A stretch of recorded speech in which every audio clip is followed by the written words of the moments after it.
안녕하세요. 예,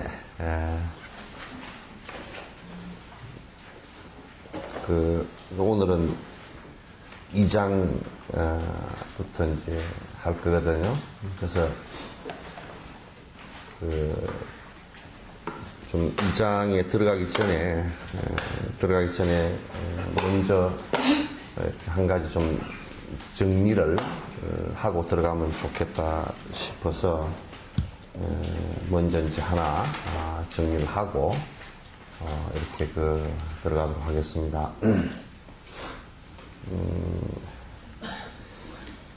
참 우리가 학교를 다니더라도 학교가 거기 있어야 되고 학교만 있으면 되는 게 아니라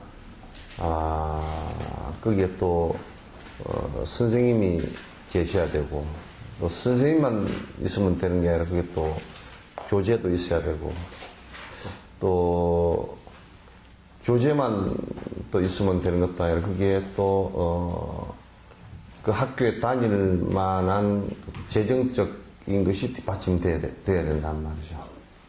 그러니까 돈이 없으면 학교를 다닐 수가 없죠. 물론 그냥 우리가 요즘에 의무 교육은 정부에서 다 돈을 주니까 다닐 수 있지 않느냐 그렇지만 그렇지가 않아요. 가정에 돈이 없으면 학교 다니는 기성회비, 육성회비 돈 내는 그것만 가지고서는 학교를 다닐 수가 없잖아요. 먹고 살아야 되기도 하고 입어야 되기도 하고 그렇단 말이죠.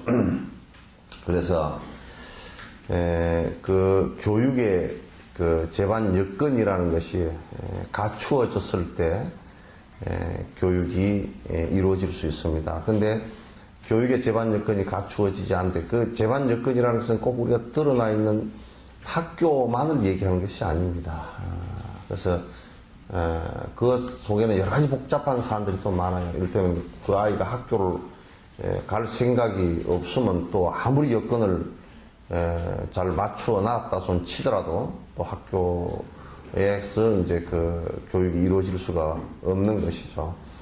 따라서 이제 수행을 하는데도 그냥 우리가 그냥 수행하면 되지 공부하면 되지 그렇게 간단하게 생각을 하기가 쉽습니다. 그래서 여러분께서 만약에 집에서 기도만 한다고 하더라도 일정하게 집이라는 공간이 그렇게 수행적으로 갖추어져 있는 공간이 아니기 때문에 상당히 어려운 측면들이 많아요. 일정하게 시간 내기도 어렵기도 하고 또 이제 가족이라는 에어리어가 보호막이 될 수도 있지만 또 한편으로는 수행하는데 굉장히 거추장스러운 그런 모습도 있죠. 그죠? 애가 운다든지 또는 가족 사이의 여러 가지 일들이 수행에 적합지 않은 부분들이 굉장히 많이 있죠. 따라서 주변 조건이 잘 갖추어진다는 것이 대단히 중요하거든요. 그래서 우선 주변 조건들 가운데 여러 조건들 가운데 가장 중요한 조건이 스승에 관한 조건이거든요. 특히나 이제 수행을 하는데 뿐만 아니라 일반 우리가 교육을 하는데도 선생님의 조건이라는 것이 가장 소중합니다. 그래서 학교에서 학교 교육을 시킬 때 제일 먼저 국가에서 생각하는 것이 교사를 양성하는 대학을 갖다가 만들 수밖에 없어요. 그래서 사실 학교 시설보다도 먼저 염두에 두는 것은 인적 재원의 확보이거든요. 그건 학교에 교사가 없이는 아무리 시설을 잘 해놓고 여러 가지 조건을 갖춰 놨다손 치더라도 학생이 있다손 치더라도 선생이 없으면 안 되거나 선생이 또 질이 낮을 경우에는 그건 굉장히 어렵게 되는 경우가 많죠. 그래서 특히 수행을 하는 것은 하다가 우리가 아니면 말고 이렇게 할 수가 없는 거예요. 이게 하다가 아이고 이거는 아니면 다시 해보세요 이렇게 할 수가 없는 것이기 때문에 또 수행을 하는 것은 정신적인 데 영향을 굉장히 깊이 주고 정신의 변화를 주는 것이기 때문에 잘못된 그 길을 갔을 경우는 그 돌이키는데 굉장히 시간이 오래 걸리고 상당히 심각해지는 문제가 벌어지기 때문에 스승에 대한 그 문제가 가장 큰 사실은 그 문제가 되고 또 문제가 될 수도 있고 또 잘 만났을 경우 굉장히 빠른 수행의 그 길을 갖다 접어들 수 있는 그런 계기가 되는 것이죠. 제가 이제 그저께인가 저 어디 외국에서 전화를 받았어요. 그래서 아마 이 법회 보는 것에 인터넷에 들어왔다가 아마 호주에선가 전화가 왔어요. 그래서 야 이게 참 멀리 나가기도 하지만은도 좀 문제가 있는 부분도 있다 이 생각이 들었는데, 그래서 그분이 옛날에 아주 화두선을 해서 깨쳤다고 하는 사람의 제자라고 이제 하면서 이제 얘기를 하는데 굉장히 횡설수설을 해요. 엄청 횡설수설하고 화두선을 했다는 사람인데 한 50년 동안 했다는데 횡설수설 하는 정도가 아니야. 그래서 내가 국제전화 온 걸 한 30분 받고 있다가 나중에 통화하자 그러니까 당신하고는 인연이 아니구만 하고 딱 끊어버리더라고. 참 정신이 제대로 붙어 있는가. 어쨌든 간에 잘못 하게 되거나 스승으로부터 잘못 배우는 것도 큰 문제거니와 또 제자로서 그걸 잘못 받아들이는 것도 굉장히 큰 문제이고 그래서 이건 스승을 어떻게 모실 것인가. 스승이라고 그러면 이제 근원적으로 근본 스승이 이 가르침을 처음 스타트해 주시고 실제 열어주신 서가모니 부처님과 또 그 수행법을 따라서 아라한들 뿐만 아니라 소승의 아라한들 뿐만 아니라 대승의 보디사트바 등 또는 금강성이라든지 조사선의 근대 스승들의 가르침을 갖다 우리가 바로 받아들이는데 우리들의 자세는 어떻게 해야 될 것인가 라는 거예요. 바로 받아들이는데 우리들의 자세가 어떻게 돼야 바로 받아들일 수 있을 것인가 라는 거예요. 우선 이제 가장 중요한 것은 일반 선생님들하고는 달리 일반 선생님들은 우리에게 가르치는 것은 지식이나 또는 어떤 생활상 삶의 어떤 방법들을 가르치는 것이 되겠지만 그러나 이 스승의 성자들은 인간이 가야 될 궁극적인 행복의 길을 갖다 가르쳐주는 것이고 또 거기에서는 조금치도 거짓이 없어야 돼요. 조금치도 거짓이 있으면 거기에 도달할 수 없기 때문에 성자라는 분들은 한결같이 이제 우리 불교식으로 얘기하면 금구성은 그래서 금의 입과 같다. 비유해죠. 그래서 입에 왜 금과 같으냐? 말씀을 금과 같은 말씀을 하기 때문에 그렇다. 금과 같은 말씀이 뭐냐? 그건 거짓이 없다라는 뜻이에요. 진실된 것만 말씀을 하신다.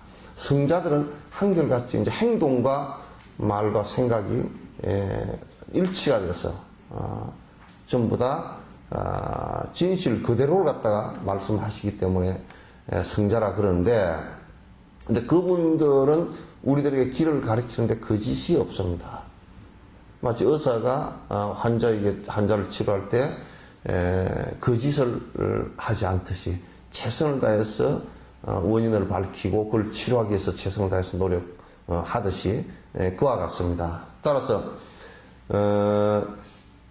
스승들에 대한 우리가 자세가 어떻게 해야 되는 어떠냐에 따라서 이제 우리가 법을 받아들이는데 또 수행을 하는데 굉장히 중요한 토대가 되기 때문에 이 부분을 좀 짚고 넘어가 주면 뒤에 이게 참회법을 하는데 굉장히 안에 그 내용들이 주로 담겨져 있기 때문에 이제 굉장히 중요합니다. 한국에서는 제가 이제 농담 삼아서 그런 얘기합니다. 스님 절에 놀러 올게요. 그러면 놀러 갈게요. 그러면 나는 깽가리 갖고 오라 그래, 장구라. 그래서 이게 말 자체가 굉장히 잘못돼서 저래 놀러 오는 것이 아니에요, 저래는.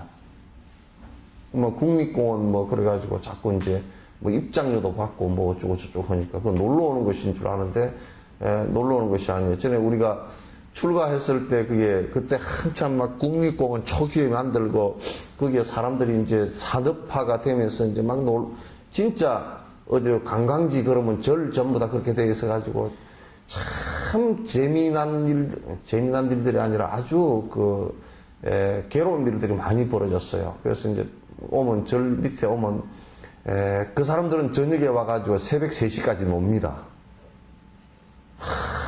절 밑에 술 먹고 그냥 난장판 치고 놀아요.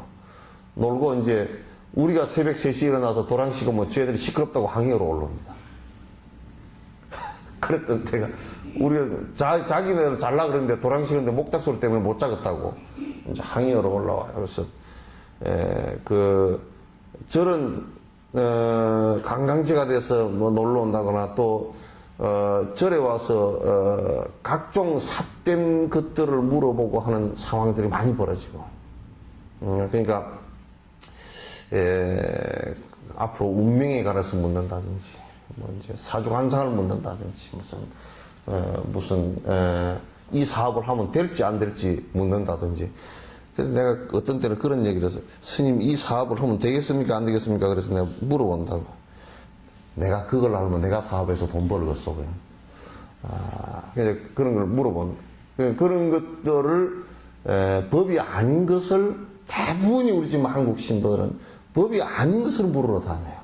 또 법 아닌 것을 갖다가 요구하고, 또 법이 유통되는 장소에 법이 유통되지 않게끔 하는 것이 이제 지금의 실태라고 해요. 굉장히 심각한 문제지, 그게.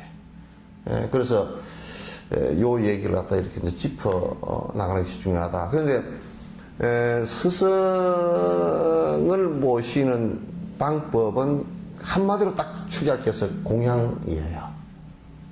공양을 어떻게 할 것인가라는 것은 이제 좀 더 이게 지금 참여하는 여기 부분에 그 공양의 여러 가지 방식들이 이제 나오는데, 공양이 도대체 뭐냐? 한국에서는 공양이라고 할 때는 지극히 부처님에게, 불보살에게만 올리는 것으로 되어 있어요.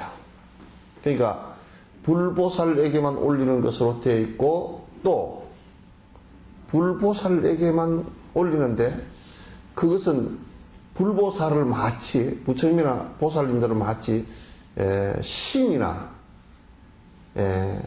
또는 어떤 신적인 대상으로만 여기고, 거기에 마치 공물 올리듯이 올리는 이런 샤머니즘적이나 미신적인 경향들이 굉장히 성해요. 이것은 이제 그 원인이 우리 스님들한테 있어요. 스님들이 스스로 공양받을 만한 자격을 많이 상실했기 때문에 마치 부처님에게 공양을 올리는 것을 갖다 탁자밥 우리는 내려먹는다 이렇게 생각했어요. 굉장히 심각한 문제예요.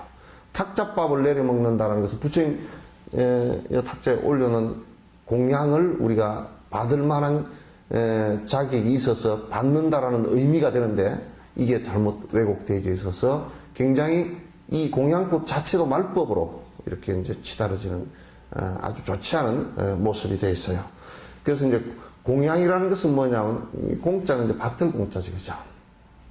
양자는 기를 양자인데, 이게 뭘 뜻하느냐면 생활을 하게끔 해드린다라는 뜻이에요.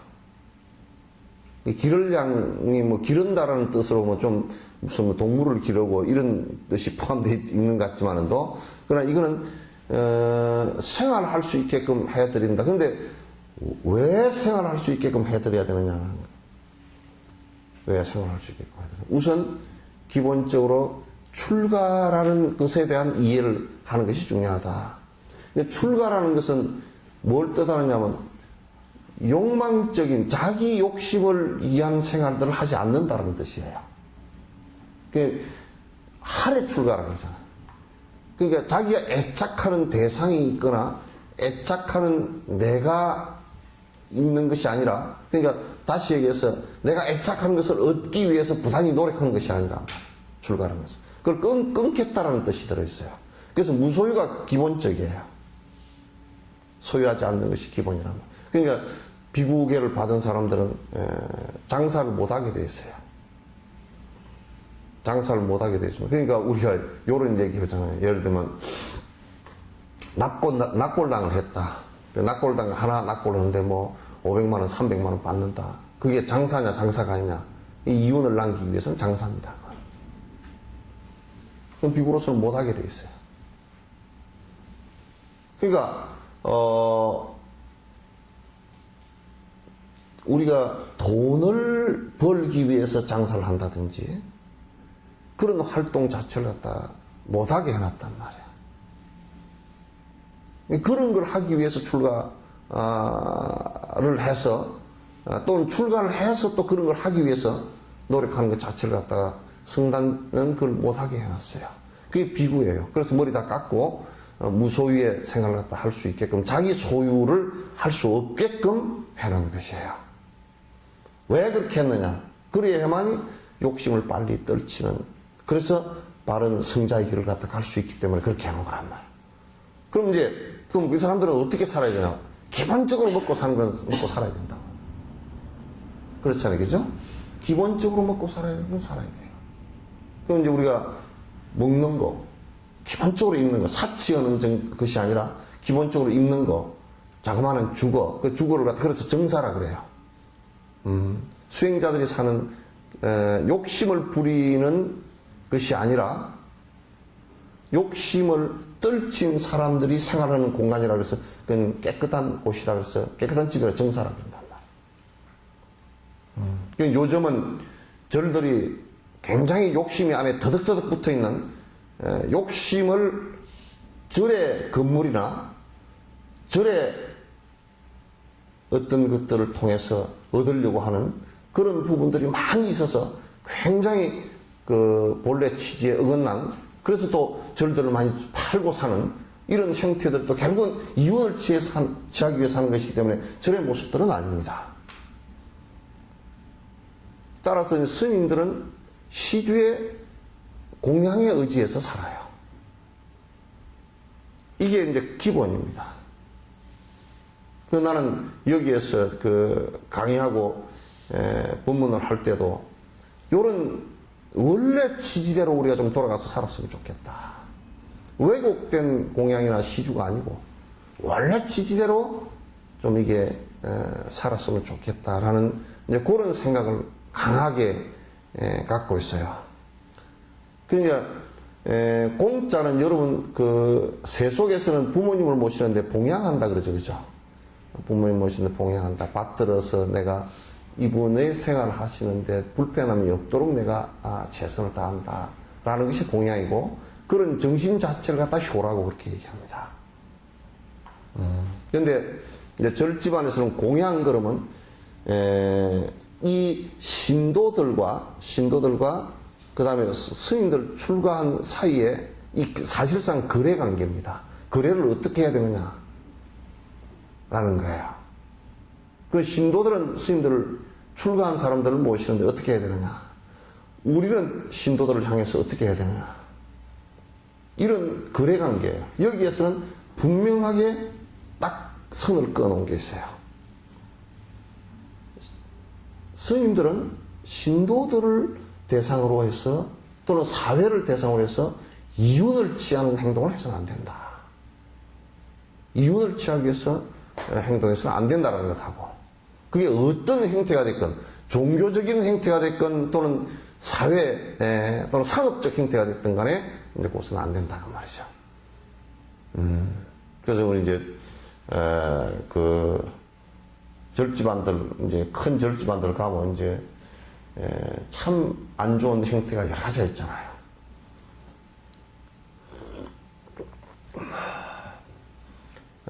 차라리 그냥 물건을 팔아서 이윤을 취하는 것 같으면 뭐 그래도 그건 세속적으로는 좀 봐줄만 하죠. 그런데 매표를 하는 것은 봐줄 수가 없어요. 강제 징수입니다. 절집안에서는 해서는 안 되는 일이죠. 그리고 안에, 절집안 안에 여기저기에다 전부 다 찻집 만들어서 돈 받고, 뭐, 불교 용품 해가지고 또 돈 받고, 또 요즘에는 물장사까지 한다 그러더라고요. 나는 물 장사 안 하는 걸 자랑으로 생각했거든. 조계종에서는 절을 좋은데 차지고 앉아서 물이 좋은데 다들 누구나 와서 찬물 한 모금 마실 수 있으니 그 급수공덕이라는 게 크구나. 솔직히 나는 관광 오는 사람들 그 물 정수를 잘 해가지고 물병에다 담아서 한 명씩 다 놓아줬으면 좋겠다. 이런 생각을 했는데 요즘에는 어디서 물 장사를 한다 그러더라고요. 그건 어쨌든 안 되는 일들입니다. 그건 거래관계에서 벌써 틀린 거래관계예요. 그래서 우리가 삼륜청정 그런 얘기 여러분 많이 들어보셨죠? 초발심장에 삼륜이라는 것은 세 가지가 그냥 깨끗해야 된다. 주는 자도 이 공양을 하는 사람들도 보시를 하는 사람도 마찬가지로 절대 자기 이익을 취하기 위해서 돈을 주거나 무슨 물건을 하거나 또는 절을 지어서 그 공양을 하거나 하는 것들이 이익을 취해서 하는 것이면 그거는 뇌물이지 실제 공양이 아닙니다. 그렇잖아요. 그 다음에 받는 사람도 자기 이익을 위해서 무슨 수단을 부려가지고 받거나 또는 그걸 받아서 차곡차곡 쌓아서 다음에 뭘 한다거나 이것은 기본적으로 있을 수 없는 일들이에요. 그 다음에 안에 거래되어지는 안에 돈이나 물건들도 그것이 부정적인 것이 훔쳐가 했다거나 또는 무슨 이잣돈을 놓은 걸 가지고 이자를 갖다 고리대금을 거는 사람이 고리대금을 이자를 많이 받아가 남한테 가난한 사람한테 뜯어가지고 나는 보시해야 된다, 공양해야 된다거나 그 어떤 사람이 그러더라고. 선생님 이번에요 이자가 좀 비싸게 나오고 주식을 투자했는데 조금 될 것 같아요. 그러면 보시할게요. 나 보시할 소리 안 해. 그런 것은 옳지 않단 말이야. 그래서 공양하는 돈과 받는 사람과 이게 주는 사람이 그건 아무런 이해관계가 없이 나는 오로지 내 정신적인 것을 밝히기 위해서 내 행복의 근원을 갖다 밝혀가는데 스님들이 공부 열심히 해서 그 법을 전해 주십시오 라는 의미에서 하는 거예요. 그러니까 스님들 보고 만약에 장사를 하게끔 하고 일본은 지금 그렇게 되어 있습니다. 일본은 스님들이 전에 텔레비에 나왔는데 보니까 나는 깜짝 놀라서 바텐더 그런 사람도 있습니다. 바텐더가 뭐지? 술 이렇게 하는 사람. 요거 하는 사람이지. 술 담아가지고 요거 하는 사람이지. 그거 하는 사람도 있어. 주지가. 별죽스럽게 별걸 다 하고 있더라고. 그래서 그건 직업을 스님들은 못 갖게 하는 거죠. 직업도 없습니다. 그래서 나는 우리 거기에 신상명세 쓸 때 직업만 쓸 때는 무직거려놔요. 난 직업이 없어.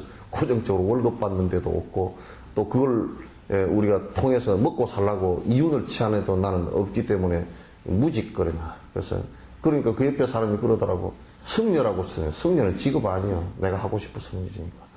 직업 아니야. 그건 돈도 받는 것도 아니고 뭔 직업이냐고. 아니라 그래서 나는 그래서 여태까지 무직 그렇게 많이 써놔요.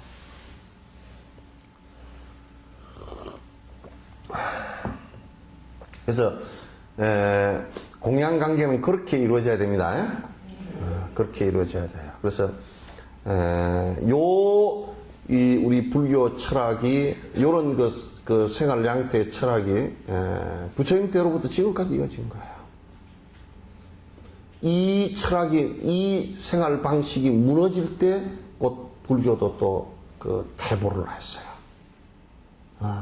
퇴보를 했어요. 그래서 이윤을 취하기 위한 그 어떤 일들도 승려로서는 해서는 안 된다. 그리고 정치적인 사안도 이를테면 저 사람이 옳다 하더라도 그 사람을 지지해가지고 내가 이득을 취하겠다라고 한다면 그건 인과가 심각해지는 거예요. 그것도 안 됩니다. 저 사람이 옳으니까 그건 상대적이죠. 비교해서 그 사람보다 옳으니까 더 많은 사람들에게 좀 이익이 되겠다. 그래서 지지해 주는 거. 그리고 그 다음에는요, 그 사람을 통해서 이익을 얻으려고 해서는 절대 안 됩니다. 이게 이제 그 불교의 기본 자세고 공양하는 관계란 말이죠. 그래서 이제 우리가 스님들은 이제 해야 될 의무가 뭐냐면, 스님들이 해야 될 의무는 가장 기본적인 것은 부처님 법을 갖다 자꾸 일러주고 설명해주고, 그 다음에 내가 그 법 따라서 부단히 살려고, 완성되기 전까지는 미완성이니까 여러 가지 결점들도 있고 문제가 있는 부분도 있고 있지만은, 그러나 부단히 그걸 갖다 자각하고 바로 살려고 노력하는 거, 이게 스님들이 해야 될 자세란 말이죠. 그리고 언제나 거기에 공부하는 사람들이 복스럽게 되고 좀 더 지혜스럽게 되고 좀 더 자비스럽게 될 수 있도록 자꾸 길을 안내해 줄 수 있어야 돼요. 여러분이 보상받는 것은 그거 외에는 보상받을 게 스님들한테 아무것도 없습니다. 그렇잖아요. 해줄 수 있는 게 없잖아요. 막 빌어가지고 복이라도 한 보따리씩 준다 그러면 그거는 참 해볼 만하지만, 그거는 아직까지 내가 나중에요 더 공부를 해가지고 여러분이 복을 안 지어도 내가 한 보따리씩 줄 수 있는 능력이 된다 그러면 그때 가서 이제 할 일이지, 지금 생각해보면 복을 주는 게 아니라 전혀 못 주게 생겼으니 그거는 나중에 얘기라. 근데 나중에 돼도 안 될 것 같아. 기대는 하지 마시오. 나 큰 스님들한테는 경전 논전이고 쓴 용수보살 논전을 봐도 그런 얘기 없더라고. 나는 능력이 있어서 누가 복을 내한테 빌리기만 하면 한 보따리씩 줄 수 있는 능력이 있으니까 나한테 잔뜩 빌으라고, 그런 안에 논전은 아무것도 없어서, 경전에도 그런 거 없어서 앞으로도 나도 그게 별로 안 될 것 같아요. 기대하지 마세요. 예? 복보따리는 못 주니까. 복을 짓는 방법에 대해서는 좀 알겠더라고, 조금씩. 그건 아주 좋은 일을 한번 지으니까. 오늘 또 해보시오. 딱 복 받는 방법이 간단합니다. 오늘 또 갔어요. 점심 먹을 때 옆에 사람한테 맛있는 거 양보해 줘 보시오. 그 사람이 대박 고마운 생각 내지. 그것만 해도 금방 인과가 탁 나타나잖아요. 그죠? 삐따닥한 소리 한마디 하면 대반에, 저게 그냥 그거 대반에 안 좋은 생각이 탁 튀어나오고, 저런 것이 뭐로 저리 왔단가. 대반 걸어버리지. 그래서 이제 스승을 모시는 데는 7가지 공양 방법이 있다. 7가지 모시는 방법이에요. 아까 얘기했듯이 공부하는데 굉장히 중요한 기초 바탕이다. 굉장히 중요한 기초 바탕이다. 이제 이게 잘 안 되면 스승 모시기가, 이제 스승은 물론 이게 이렇지 않아도 굉장히 하려고 부단히 제자를 가르치려고 노력하지만도, 요게 뭐와 같으냐면 꼭 이게 자기 그릇과 비슷해요. 그릇이 아주 조그마한 그릇은 스승이 아무리 많이 담아주려고 해도 딱 자기 그릇대로밖에 못 받죠. 육조 스님이 그런 말씀을 했어요. 법의 비가 내릴 때 산천초목이 푸른 물을, 법 비의 물을 풀만큼 못 빨아 올리고, 큰 나무는 큰 나무만큼 빨아 올리고, 큰 호수는 호수만큼 물을 갖다 가두고, 바다는 바다만큼 가둔다. 자기 그릇이에요. 그릇인데, 이제 스승이 왜 이걸 갖다 하도록 얘기를 하느냐 하면, 그 사람의 그릇을 넓히는 데 도움이 되기 때문에 그래요. 스승한테는 이거 안 해도 스승한테는 별 문제가 없어요. 아주 가난하게 살아서 아주 그냥 배를 쫄쫄 곪고 살아도 스승 된 자는 그걸 인내할 만한 힘이 다 있습니다. 힘이 있는데, 단지 이 7가지 공양법을 제대로 행하지 않을 경우는 그릇이, 그 제자의 그릇이 아주 약해져요. 작아져요.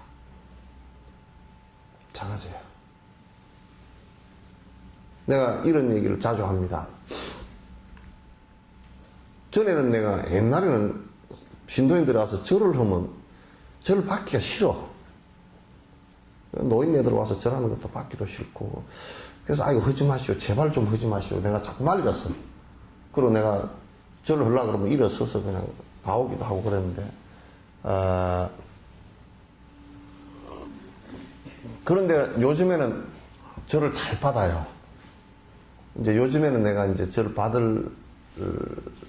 받아야 되겠다는 생각이 있었어요. 받는데 왜 받느냐면, 절을 안 받으니까, 이게 절 흐는 사람이 자꾸 암환이 안 꺾여.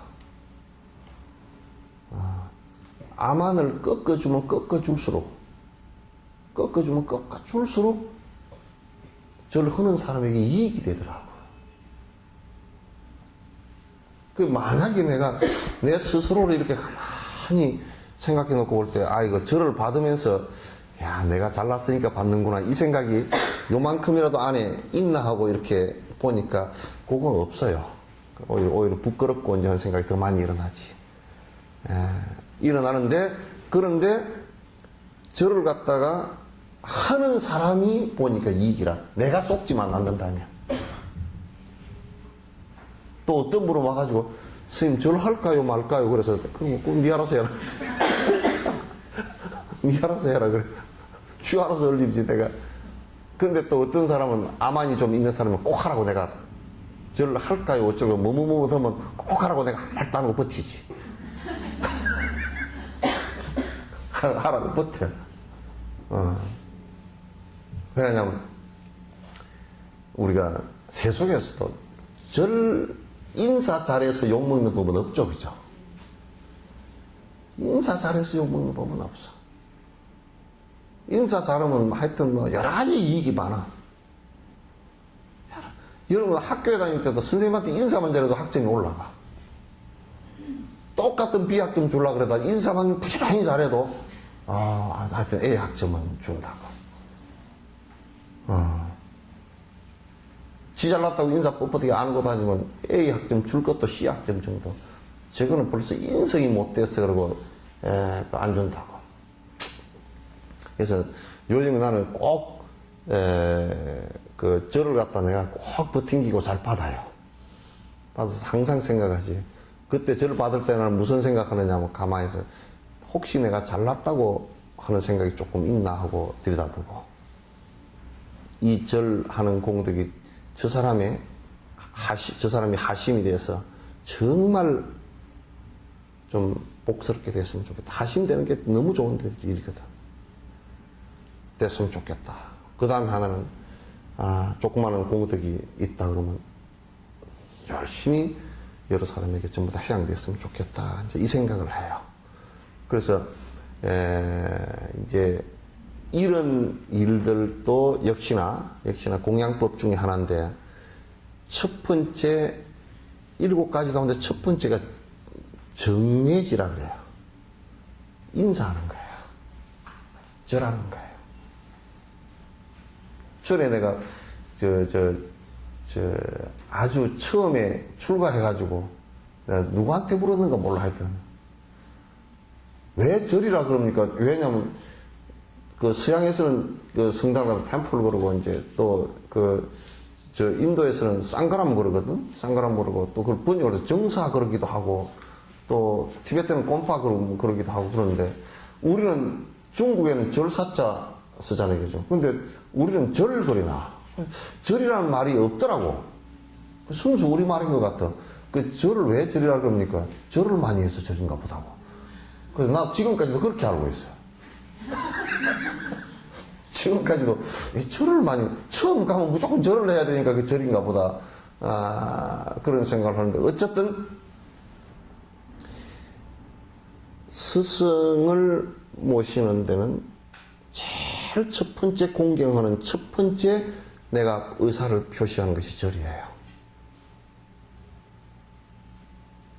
아시겠죠? 이건 세속에서 다 마찬가지죠? 어른에게 제일 먼저 당신 그 연세든 선생, 먼저 태어나서 먼저 사는 것에 인생 먼저 선배에게, 그게 부모가 됐건 무슨 뭐 선배가 됐건 간에 인생의 선배로서 내가 예를 올립니다 하고 인사. 그럼 인사법이야 뭐 요렇게 올리고 묵례를 하건 무슨 합장을 하고 하는 큰절을 하건 간에 상관없어요. 근데 이 절하는 법은, 세속법은 유교에서 참 잘 해놨어요. 큰 절을 해야 될 때, 2번 해야 될 때, 3번 해야 될 때, 4번 해야 될 때, 1번 해야 될 때, 또 언제 해야 되는가. 이런 것들을 갖다가 유교의 주자 그 학에서는 참 이걸 잘 해놨어요. 얘가 굉장히 안듯하고 좋더라고요. 그러나 이제 불법에서도 마찬가지로 법당에 와서 스승의 상을, 근본 스승과 큰 스승들의 상을 모셔놓은 곳에서 그분들을 대하듯이 인사하는 거 대단히 중요하죠. 중요하고, 그 다음에 수행을 하는 스승들에게 인사드리는 거, 이것 또한 역시 마찬가지. 그러니까 결국은 지금 서가모니 부처님이나 이런 분들은 열반하셨지만은 지금 관세음 보살이나 이런 분들은 또 우리를 위해서 응신으로 나타나 주시기도 하고, 또 그 법을 공부하면서 거듭 출가해서 공부를 하는 스승들에게 인사를 드린다는 것은 기본적으로 내가 그분들을 갖다 공경을 한다는 표시예요. 아시겠죠? 그래서 이제 인사법을 어떻게 하느냐, 그런 것들은 이제 불교식은 막 그렇게 한다라고 이제 뭐 합장하고 절을 갖다 이제 그 큰 절을 오체투지를 갖다 올린다는 것은 여러분 잘 아시잖아요, 그죠? 또 3번 하고 5번 하고 7번 하고 뭐 9번 하고 하는 것은 그 횟수를 가지고 자기 하고 싶을 때 그렇게 하는데 존경을 갖다 뜻하는 것이니까 그건 이제 대단히 중요한 의식 가운데 하나다. 그래서 우리가 의식을 할 때건 또 할 때가 아니건 또는 자기를 가르치는 스승을 만날 때도 언제든지 그 예를 갖다 잃지 않는 것이 내가 그 공부하는데 첫 번째 도움이 되고, 이건 스승에게 공양 올리는 첫 번째예요. 근데 이거 쉽게 잘 안 되죠, 그죠? 예? 잘 되나 보구나. 다 잘 됩니까? 예? 잘 되죠? 그래도 자신이 없어. 이래 물어도 자신이 없고 저래 물어도. 잘 되죠? 네. 하나, 둘, 셋, 5, 7명 대답했어.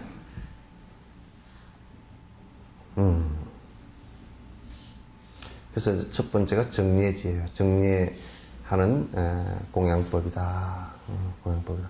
그 부모 봉양하는 것도 주자가래에 그렇더라고. 아침에 나갈 때 부모님께 어디를 다녀오겠습니다, 언제쯤 들어오겠습니다 라고 인사드리고, 저녁에 들어와서 다시 어디를 이제 다녀서 이제 왔습니다, 오늘 어디 가니까 이렇고 누구를 만났는데 저렇고 여차저차하고 약차약차하고 이러저러하고 여시여시합니다 하고 얘기해 주는 거, 해드리는 거. 그리고 아침에 일어나서 어머님, 아버님 잘 주무셨습니까? 문 안 들어주는 거. 또 저녁에 이부자리를 피해드리고 방이 따뜻한지 체크를 해드리는 거. 그래 잘 주무십시오라고 하면 요즘에 다 그렇게 하죠. 그렇게 하시죠? 예? 왜? 네? 떨어져 살았어.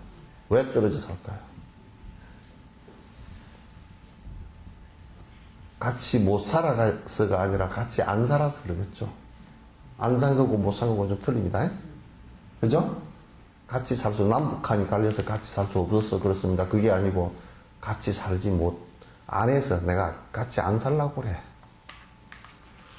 그러니 아침 문안도 못 드리고, 그 다음에 그러니까 다음에는 공양도 못 해, 봉양도 못 해, 밥도 못 지어드리고, 옷 빨래도 못 해드리고, 아무것도 못 해드리고. 그렇잖아요, 그죠?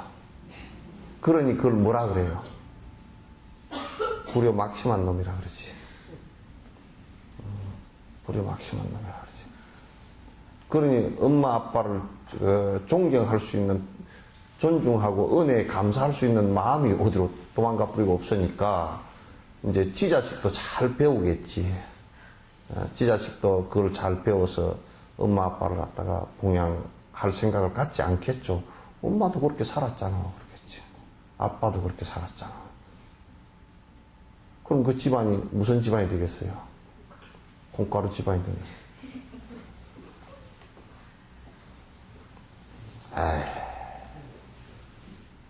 절집안도 마찬가지라. 절집안도 마찬가지라. 스승을 공경해서 예의를 갖추는 것은 대단히 소중한 일이에요. 그 법이 유통되는 과정에서 이게 제일 첫 번째예요. 제일 첫 번째인데 우리는 그런 것을 행하지 않기 때문에 무슨 법을 설사 설법에서 배운다 손 치더라도 그걸 실행하는 능력들이 굉장히 힘이 약해져 딸려버려요. 딸려버려요. 옛날에 구정스님 얘기 내가 한번 해드릴까요? 예? 구정돼서 얘기하면 구정이는 소틀 9번 걸었다 해서 소정자 해가지고 구정이야. 그 스님이 원래 구정 스님이 뭐냐면 장돌뱅이라. 장돌뱅이가 뭔지 알죠? 옛날에 5입장 하면 2장, 저장. 그 2장 보고 다음 챙겨 초하루 1일장, 다음 2일장, 3일장, 4일장 이렇게 이 뺑뺑 돌게 돼 있거든. 그 장을 뺑뺑 돌아다니면서 장사를 한다 그래서 장돌뱅이라 그래요. 그 말이 참 이뻐, 장돌뱅이. 5만 가지 고물상도 이쁘더라고. 그 이름이 참 이쁜 데가 뭐 인사동에 가니까 뭐라고? 내 이름은 내 남편은 나무꾼 끝나더라. 그게 간판 이름이야. 그럼 지가 선녀라는 뜻이거든. 내가 선녀 그러면 좀 민망하잖아요. 그 구정스님 장돌뱅이라.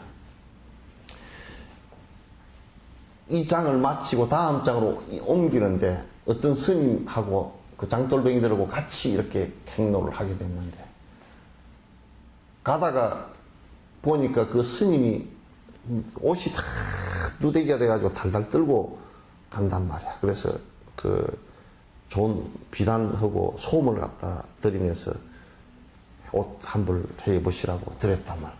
근데 별로 주는데 고마운 생각도 안 하고 그냥 보통 사람 같으면 아이고 감사합니다 그러고 할 거 아니에요. 그죠?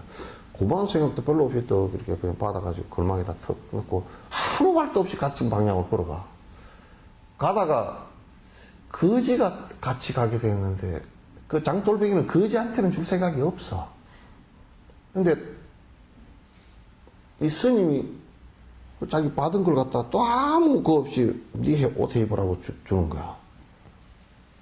그 같은 길을 가면서 가만히 생각해보니까 야, 저 양반은 욕심이 하나도 없구나. 그 비단 옷을 좋은 걸 하나 줬는데 지 옷 입으려고 딱 그냥 걸망소에 넣어가지고 갖고 갈 줄 알았는데 아유, 그 거지한테 주고 마는구나. 나는 거지한테 줄 생각이 없었는데. 그래, 그 자리에서, 저 양반한테 좀 법을 좀 배워야 되겠다고. 제가 좀 스님 따라가서 제자 좀 되면 안 되겠습니까? 대답도 안 해. 그래가지고, 그냥, 이제 나는 옆길로 가야 된다고, 우리 절로 들어가야 된다고 가더라는 거야. 가니까, 미처 이걸 정리도 못하고, 싣고 가던, 장돌뱅이에 싣고 가던 물건들을 그냥, 그따 길바닥에다 놔두고 급해서 따라가 버렸어. 얼마나 급했던지. 따라가니까 산을 몇 곡에 넘어서 이제 가서 조그마한 토구리 하나 있는데 거기에 가서 가니 그 스님 글로 들어가더래. 그 들어갔는데 제가 좀 공부 좀 배우려면 그러니까 이슬람 대답도 안 하고 저기 부엌에 헛간이 있으니까 이슬람 있고 말라고 말고 방이 그것밖에 없다고 그런 거야. 나 같았으면 비과상에 나와버리지. 그 헛간에서 어떻게 돼.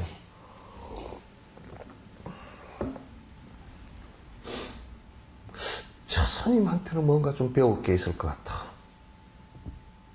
그래서 뒷날 이제 저녁에 거기서 자고서 아침에 일어나서 제가 뭘 일을 하면 되겠습니까? 그러니까 그 소치나 좀 하나 걸으라. 그러니까 이제 장사하던 사람이 소 끌 줄 잘 몰라. 그래서 이제 소틀 자기 나름대로는 옛날에 그 소 가마솥 그런 거 있잖아요. 돌을 해가지고 흙을 이겨가지고 참 이제 반듯하게 걸어놨어. 그 저녁 낮에 나와가지고 그 스님이 하시는 말씀이 이런 멍청한 놈 소틀 갖다 요렇게 걸어놓은 놈이 어디 있냐고 소틀 반듯하게 걸어놨는데 그러면서 발로가 찡 뭉개버리면서 다시 걸으라 그러더래. 그래서 그럼 어떻게 그러면 됩니까? 물어볼 수도 없어. 대답도 안 해줘. 소틀 뒷날은 이렇게 그러면 안 되는 거구나 하고 돌려서 걸어봤어. 이제 반대쪽으로. 그러니까 막 돌려서거나 안 돌려서거나 이게 무슨 상관이냐 그러고 또 잘못 걸었다고 또 뒷날 또 소틀 뭉개버리는 거야. 그래 참 절집안에는 소틀 희한하게 거는 법이 있나 보다 그러고 다시 셋째 날은 소틀 갖다가 스님이 이렇게 걸으라고 하는가 보다 하고 소틀 거꾸로 뒤집어서 손 밑이 위로 올라오게 걸었더니 스님 나오더니 여러분 멍청한 놈 소틀 이렇게 걸어놓으면 물을 어디다 붓냐 그래요. 그 자기가 생각해도 맞아. 그 내가 멍청하게 걸었나 보다. 또 뒷날 소틀 다시 뜯어가지고 옆으로 세워서 걸어봤어. 그래 하여튼 옆으로 세워 걷고 바로 걷고 걸고 뭐 이렇게 하다 9번을 갖다 걸었어요. 9번째 걸고 나오니까 스님이 방을 하나 주더라고. 제자로 있으라는 소리도 안 하고 그냥 걸어. 그만 눈물 콧물 다 흘리고 이제 제자로 받아주시는 것보다고 그렇게 하고 이제 그날부터 이제 하여튼 스님 하는 대로 따라했어. 연부를 하면 무슨 소리인지도 모르고 그냥 중얼중얼 따라하고 뭘 하라 그러면 그냥 따라하고 아무 말도 안 하고 3년을 지내니까 그제서 이제 참선법, 선법을 하두를 하나 일러주더라고. 그러니까 이제 이 스님이 3년 지내고 나서 이제 하두법 개우, 이제 하두 하는 법 한 개 배웠어. 그 전에는 그냥 밥에 먹고 사는 거야. 하라고 하두도 들으라는 대로 이제 들었어. 그 얼마 안 가서 내가 사라지는 경계가 왔단 말이야. 근데 우리 보통 생각하면 3년 그런 것을 안 배우고 있으니까 허송세월 같죠, 그죠? 아니에요. 그 앞에 그 스님께서는 이미 공부를 갖다 그 사람한테 혹독하게 시킨 거란 말이야. 소틀 9번을 걸게 했던 것은 그 사람 깊은 인내심을 갖다가, 깊은 인내심과 나를 따라서 공부하겠다는 것을 실험해 본 거지. 시험도 그런 시험이 없지, 이제. 상식적으로는 안 되는 시험이잖아요, 그죠? 인내심이 없은 건 시험이 안 되는 시험이란 말이야. 그리고 3년 동안을 갖다가 내버려 둔 것은 세속에 이러저러한 잡대를 갖다 벗겨낸 거란 말이야. 산속에 한 3년 살고 나서 보면 아주 말끔하게 되거든. 나도 살아봐서 알지만 말끔해져. 단순해지고 말끔해져. 그때 화두를 들려주면 훨씬 공부하기가 쉽지. 공부 다 시켜준 거라고. 그 구정대사라고 아주 유명한 스님이셔 말이야. 그래서 그런 그 스승에게 공양하는 것이 그 구정대사 같은 경우도 처음에 정례지부터 시작이야. 아침 저녁으로 일어나서 인사드리고 보면 아무것도 아닌 것 같지. 그러나 깨침으로 들어가는 데는 그런 게 아니야. 그리고 지식적으로 가르쳐주는 것은 사실 몇 프로치가 안 되는 거라고 이게. 그래서 이 양반은 구정대사는 또 두 번째 공양지, 두 번째는 이제 공양이야. 공양이라는 것은 그 스님께서 그 경제 생활을 하지 않으시니까 기본적으로 살아갈 수 있는 몇 가지 아주 기본적인 것들을 갖다 해드리는 것을 얘기해. 옛날에는 이를테면 불을 밝히는데 등잔불 같은 경우도 자기 스승이 공부할 수 있게끔 등잔불을 갖다 다 기름 시주를 했어. 기름 시주를 다 하고. 그 다음에 스님께서 입으시는 옷 이렇게 시주를 하고 또 아프면 탕약 시주를 했고, 또 이렇게 깔고 왔는 자복 참선하실 때 열심히 해달라고 자복 시주를 하고, 이런, 그 다음에 쌀이나 이렇게 곡식, 이나 이런 것을 시주를 해서, 기본적인 것으로 살아갈 수 있는 것을 갖다가 이제 시주해서 공양하는 것을 갖다가 두 번째 공양지라고 해요. 첫 번째 정례지, 두 번째 공양지예요. 아시겠죠? 요게 지금 요즘에 뭐냐면, 성단에서 자꾸 공양을 강요하는 것이 들어있어요. 그건 안 됩니다. 절대, 부처님법을 못하게 되어 있어요. 그러니까, 이를테면 이게 참 좀 안 좋은 예인데, 자기 자신이 대단하게 무슨 수행을 해서 무슨 능력을 얻었으니까 자기가 기도를 해주면 영험이 있고 이런 식으로 자꾸 해가지고 그 주가를 높여가지고 또 책을 얼마를 써내고 뭔 얘기를 얼마를 어디서 얼마를 하고 이렇게 막 떠벌려가지고 그래서 나는 많은 그 주가를 높여서 많은 것을 갖다 얻어내서 부자로 살려고 하는, 그래서 명리를 높이려고 하는 이런 방식의 공양을 강요하는 것은 큰 제약입니다.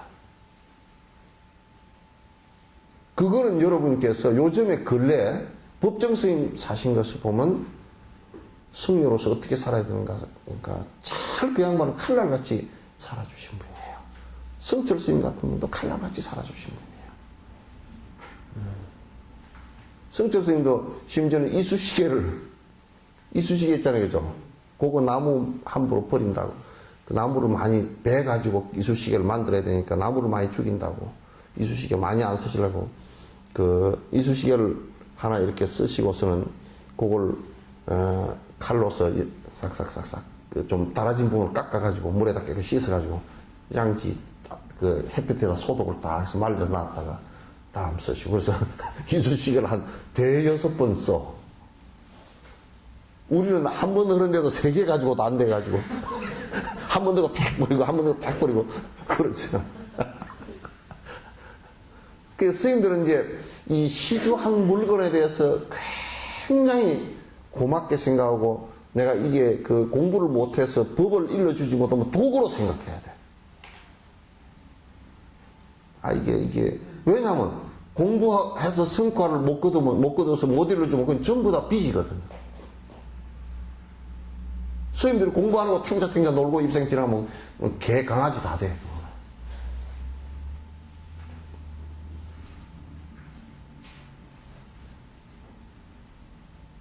굉장히 무서운 겁니다. 서로가 아껴줄 수 있는 관계가 형성이 돼야 돼요.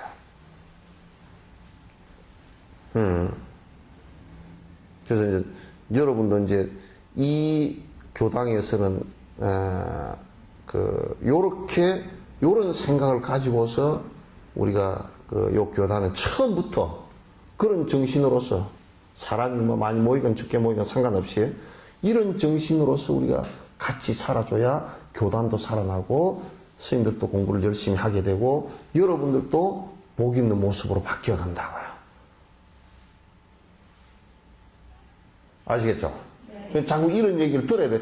이런 얘기 다 들어보셨죠? 예? 들어봤죠? 예? 안 들어봤어요? 아니, 얘기 솔직히 안 들어봤어요? 들어봤어요? 처음 들어봤어요. 무슨 얘기야, 지금?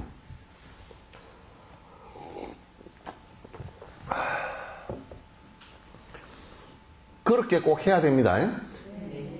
그 스님들은 공양받은 돈 외에는 써서는 안 돼요. 공양받은 돈도 자기가 조금 요게 조금 오버된다 그러면 해서 빨리 남한테 회양해야 돼.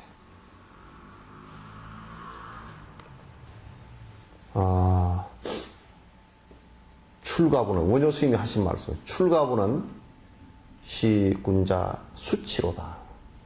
출가한 사람이 주머니에 돈이 가득 있으면 출가 사문의 대수치다. 요즘에 차를 1억, 2억짜리 타고 다니면서 출가자가 수치스럽게 생각 안 하는 사람은 도덕성이 마모된 사람이라고. 망가진 사람이라고. 그게 뭐 지위가 높고 낮건 상관없다고.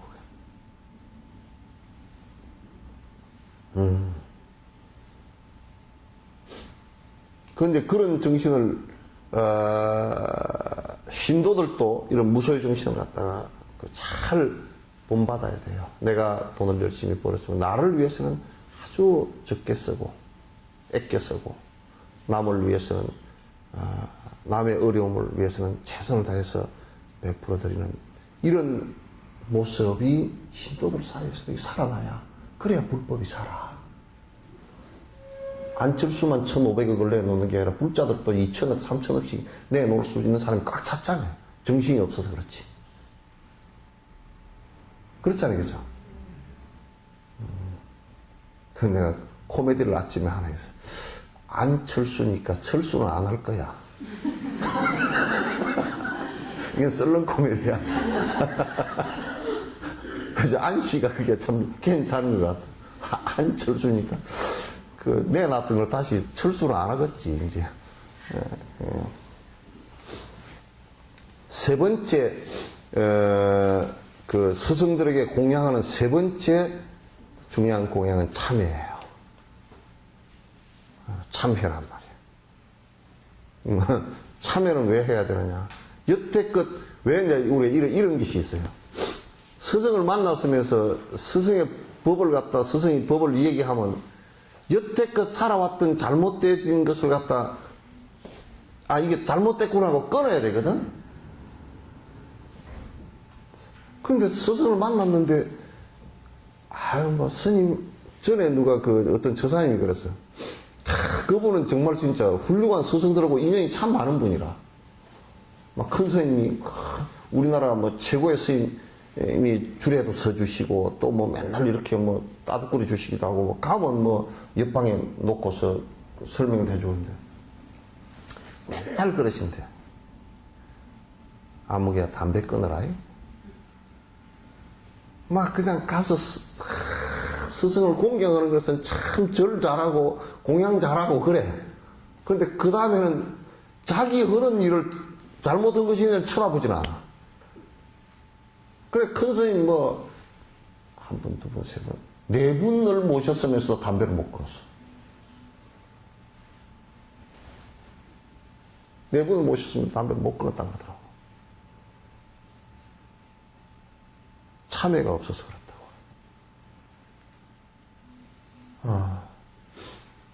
그 스승을 모시면서 본인이 잘못된 점을 갖다 참여해서 근원적으로 참여를 해서 바로 살려고 하는 자세를 보이지 않으면 스승을 가장 욕되게 합니다.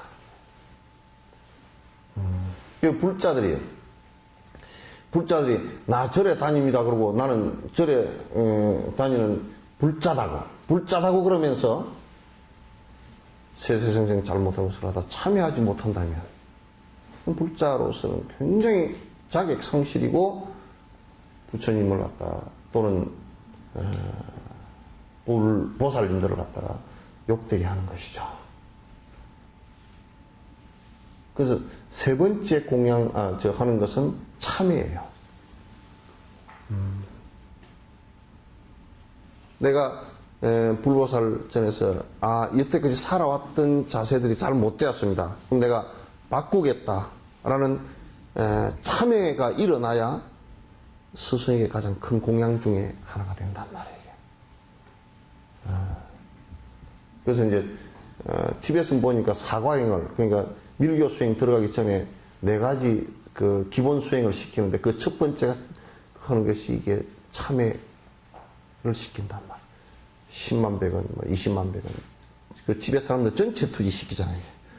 참여를 갖다 시켜서, 이때까지 살아온, 그 삶의 자세가 행복을 갖다 가져올 수 있는 이런 것이 아니었다라는 것을 갖다가 다시 뒤집는 거란 말이에요. 참여하는 것이라는 것은 뭐냐면, 참이라는 것은 끊는다라는 뜻이죠. 그죠? 끊어버린다는 뜻이고. 회라는 것은 돌이킨다는 뜻이에요. 그러니까 다시 얘기해서 이걸 비유를 하자 그러면 이쪽 길을 가는 것이 잘 못됐다 그러면 이게 서울로 못 가는 길이야 그럴 때는 수도해야 되잖아요. 그냥. 수도하는 것을 갖다 참이라 그래요. 그럼 수도만 하면 그 자리에 서 있을 거 아니에요. 반대쪽 길이 좋은 길이 있구나 라고 할 때는 돌아서 가는 것이에요. 그래서 육조선생님은 참회는 영단이라 그랬어요. 참회는 영원히 끊는 것이다 그런 뜻이에요. 우리가 술을 먹다가 술을 끊었다 그러면 진짜 참이 되는 거예요. 참이 되는 거예요. 그래서 이제 초발심 자기에는 참회는 이참과 사참이 있다 그래요. 이참은 뭐냐면 정신적으로 내가 그렇게 하지 말아야 되겠다라는 생각. 사참은 뭐냐면 행동으로도 그렇게 하지 말아야 되겠다. 그러니까 우리가 절을 하는 것은 내가 공경의 뜻도 있지만도 108배 참회를 한다라고 할 때는 사참으로 행동으로 내가 그렇게 하지 않겠습니다라는 걸 반복함으로써 마음으로도 그렇게 하지 않으려고 하는 의지가 생기게끔 하는 것이 이참회예요. 그래서 이치적 참회와 이치적 참회는 정신적 참회고 사참은 행동적 참회예요.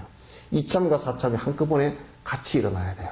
그러니까 우리가 애들 너희는 잘못했다고 나무래잖아. 너 술 먹는 거 잘못했어. 이놈아 그러면 속으로는 그놈이 반발을 하면서 뭐 애들 요즘 술 먹는데 그러고 꾹 이러고 있다. 잘못했다 그래. 그러고 꽝치면 네 잘못했습니다. 그러니까 속으로는 전혀 안 잘못했어. 그럼 그건 못 끊어. 못 끊는다. 그러니까 이참과 사참이 동시에 일어나야 되는 거야. 그래서 불교에서는 이치적 참여와 그 현상적 참여를 같이 할 수 있게끔 전부 다 해놨어요. 이게 이제 참여를 해서 삶의 태도를 갖다 100% 바꾸어 나가는 그 자체를 갖다가 그 자체가 아주 중요한 수행 가운데 하나이기도 하고 그 수행 가운데서 그 수행이 부처님과 스승들에게 그 공양하는 것이기도 하다. 아시겠죠? 그래서 여러분이 108배를 할 때는 요즘에 108배 철이 지나갔어요. 철이 지나갔어. 108배 철은 입시 때 가장 많이 하더라고, 108배를. 그래서 입시 때 108배를 가장 많이 해서 저번 시간에 내가 얘기를 했지만, 그 수행 방법을 모르고서 이제 그렇게 하니까 별 해도 효과는 없을 거예요. 뭐 애 시험 점수 올라가는데도 별 효과는 없을 것이고. 그래서 어저께도 누가 와서 이제 물어. 시험 기간 동안 108배를 했는데 효과가 있습니까? 없을까요? 자기도 의심스러웠다. 나도 의심스럽다 그랬어. 나도 의심스러운 일입니다. 그랬더니 진짜 그러냐고. 그럼 여태 100일 동안을 했는데 그게 아무 효과가 없습니까? 없는 것 같다. 아마 관절만 달아졌을 것이다. 그랬어요. 그랬더니 낙담을 하더라고. 그래서 애한테 물어보라 그랬어. 엄마가 108배를 100일간 했는데 너는 어쨌냐 물어보라 그랬어. 아마 대답이 이번 내려가면 내가 대답을 들을 수 있을 거야. 들으면 애는 부담스러워 죽을 뻔했을 거야.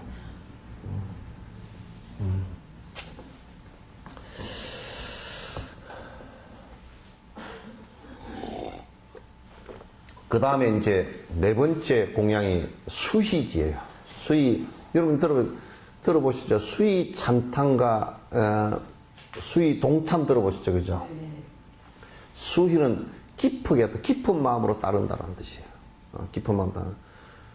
찬탄은 뭐냐면 이게 참 이게 선한 일이고 옳은 일이고 나의 행복을 갖다 정장시킬 일이다 라고 했을 때 스승은 결국 그 길을 가르치는 것이거든. 그러면 그 길을 갖다 들었을 때 이게 참 좋구나 찬탄하는 것하고 이 일은 내가 따라서 해야 되겠구나 라는 동참하는 것하고 수의 찬탄과 수의 동참이 스승을 공양하는 데 대단히 중요한 것이에요. 그래서 스승이 가르친 거고 반대로 나간다면 그건 결코 바람직하지도 않고 스승을 갖다 공경하고 공양하는 태도가 전혀 아니에요. 그래서 이럴 때면 스승이 참선을 한다. 나도 기꺼 해야 되겠구나. 그죠? 스승이 중생을 위해서 보시행을 한다. 그 참 좋은 일이구나. 나도 해야 되겠고, 나도 찬탄하고 동참을 해야 되겠구나. 이게 거듭돼야 돼요. 스승으로서는 그 이상 바랄 게 없죠, 사실은. 그 이상 또 바랄 게 없죠. 그래서, 우리는 이런 일, 개송이 있잖아요. 여러분, 공양 올릴 때, 천상천하 무효불, 시방세계 영무비, 세간소유, 아직은 일체 무효여불자 있죠, 그죠? 천상천하의 무효불, 부처님 같은 분이 안 계시네. 시방세계 영무비라, 시방세계를 다 둘러봐도, 그렇다. 마찬가지다. 세간소유, 아직견, 이 세상 있는 바를 내가 전부 다 관찰해서 살펴봐도, 일체 무효여불자, 일체 모두 부처님 같은 분이 계시지 않네. 이건 찬탄이라고. 스승에 대한 찬탄이기도 하고, 그 스승에 대한 찬탄을 하면서 이제 그게 참불가야. 스승에 대한 찬탄의 노래가 이제 참불가들이라고. 기독교에서 이제 예수님에 대한 찬탄이 찬송이죠. 그래서 그 찬탄하는 것이 이제 굉장히 중요한 덕목 가운데 이제 하나가 돼요. 그럼 왜냐하면 찬탄을 함으로써 내가 칭찬하고 내가 찬탄하는 길로 내가 가게 돼 있어요. 내가 거부를 못 하게 돼 있단 말이야. 그래서 세상사의 우리가 정치적인 일이라든지 이런 것들은 찬탄을 했다 손치더라도 그게 허망한 것이어서 금방 또 뒤집어져서 잘못되기 쉽고 이렇게 되기 때문에 그거는 상대적 비교일 뿐이고 상대적 찬승이라든지 이런 정도이지 이제 종교적으로는 수행적으로는 수의 찬탄하는 것, 수의 동참하는 것이 그건 자기 수행에 도움될 뿐만 아니라 스승을 공경하는 아주 중요한 법 가운데 하나다. 이렇게 이제 보셔야 돼요. 그래서 우리가 여러분 스승에게 예경하는 것과 그 다음에 공양하는 것 충분히 설명드렸죠, 그죠? 그 다음에 내가 내 삶의 태도를 갖다 바꾸겠다는 참회지. 그 다음에 스승이 잘 하고 좋은 일 하는 모습을 또 수행하는 모습을 보고 내가 아주 기쁜 마음으로 찬탄하고 기쁜 마음으로 따라하는, 그래서 점점 수행의 길로 나아가는 이런 모습이 공양의 모습이에요. 다섯 번째는요, 권청법이에요. 권청법인데 요건 암경에 근거를 하고 있습니다. 그냥 범천의 권청이다. 그래서 이제 그 경전 암경 자체에서 작은 그 품으로 되어 있기도 하고 그 챕터로 되어 있기도 하고 또는 부처님 일대기를 쓰면 꼭 이게 들어가는 제목이기도 합니다. 그 부처님께서 깨달음을 이루시고 가만히 관찰을 해 보시니까 세상 사람들은 전부 다 욕심을 부리는 것을 갖다 행복이라고 생각하는데 당신이 깨닫고 나서 보니까 욕심을 부려가지고는 절대 완전한 행복이 오질 않는다 그런 얘기죠. 오지 않으니까 그럼 욕심을 버려야 오는데 욕심을 버리라고 하는 것은 여지껏 사람들이 얘기한 적이 없어. 사람들이 추구해오던 행복의 방식이 아니야. 그러나 여지껏 사람들이 추구해온 행복의 방식은 그렇게 해가지고는 행복해질 수 있는 가능성이 1%도 없어. 0.1%도 없어. 그러니까 그러나 이제 이 얘기를 하긴 해야 되겠는데 이 얘기를 하려고 하니까 아직 아무도 한 사람이 없고 그 토대가 없어. 그래서 당신이 야 이거 이 얘기를 해봐야 이게 다들 도망가 버리고 한 몇 사람한테 얘기를 했어요. 지나가는 장사꾼한테도 얘기를 해보니까 아이고, 뭐, 수행자시여, 당신이 거룩한 말씀이긴 같은 게 했는데, 장사하는 사람한테, 여러분, 욕심을 부리지 마시오. 그러니까 다 도망가 버리고 없겠지. 다 도망가 버리고, 아이고, 뭐, 우리 바빠서 갈랍니다 하고 다 가버리고, 몇 팀을 그렇게 해버렸어. 그러니까 당신이 가만히 앉아서 생각해보니까, 야, 이거 이 설명을 포기해야 되는 거 아닌가. 그럴 때 이제, 브라만 범천을 오라클 했던 범천에 그 신장을 오라클 했던 사람이 오셔가지고 그 법을 갖다가 설법을 해주기를 갖다가 범천 자체도 오라클 하는 자체가 그걸 권하는 거예요. 브라만 아마 종교 지도자였던 모양이에요. 권했어요. 꼭 좀 중생을 위해서 해주십시오. 권했어요. 그래서 이제 설법을 갖다가 하기로 시작을 해서 45년 동안을 갖다 말씀해 놓으신 것 때문에 지금까지도 우리가 그분의 말씀을 듣고서 수행할 수 있는 계기가 생긴 거예요. 그러니까 다시 얘기해서 뭐냐면 스승에게요. 절대 여러분이 권력을 갖고 있는 스승, 권력을 지향하는 스승에게는 권력을 보고서 따라가지 말고 권력을 여러분께서 자꾸 부추기지 마십시오. 조직의 우두머리가 되는 것은 굉장히 위험한 일입니다. 그래서 그 조직의 우두머리를 갖다 명예를 얻기 위해서, 권력을 얻기 위해서 선거를 해서 돈을 쓰고 하는 것은 이건 스승이 할 짓들이 아니죠. 그죠? 또 그 신도들이 그렇게 거기에다가 협조해서도 안 돼.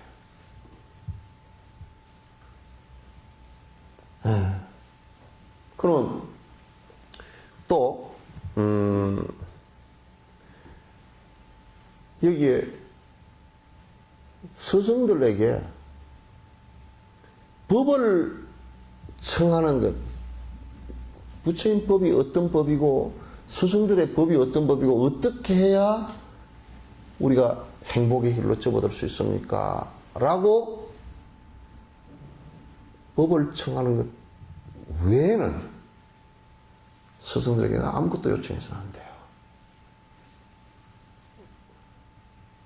이를테면 스님, 제가 이번에요 국회의원에 나오는데 선거운동을 좀 해주십시오. 사실 스승들한테 그것같이 모욕적인 말이 없어요. 그렇죠?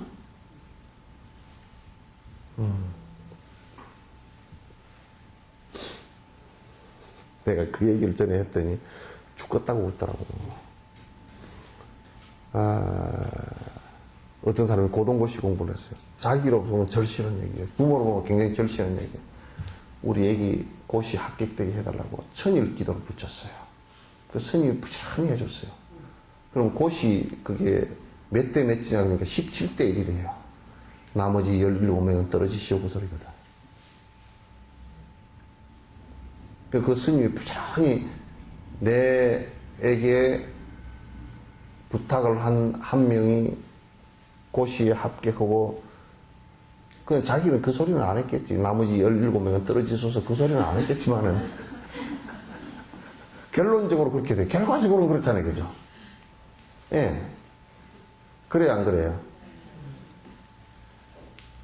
결과적으로는 그렇다고. 그럼 나머지 17명은 뭐죠? 그래서 그 스님한테 내가 그랬어. 양 기도해주라 그러거들라. 나머지 17대 1이니까 나머지 17도 다 되도록 행복한 길로 찾아가도록 기도를 하소. 하나만 하지 말고. 그걸 어떻게 창피해 미안해서 하느냐고. 기도 온 사람인데 그러면 해주지만 못 해준다고 얘기하소.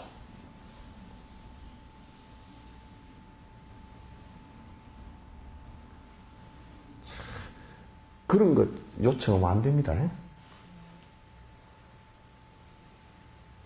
그런 밥 팔아서 죽 써먹는 거라. 저는 생각을. 그거는요, 옛날에 아주 중국에 엄청 보급이 있어. 용천금이라는 금이 있었는데 그 금은 탁 베고도 날도 하나 안 상하고 피가 한 방울도 안 묻었죠. 그럼 칼이야. 그 용천금을 가지고 호박 썰고 앉았으면 되겠어요?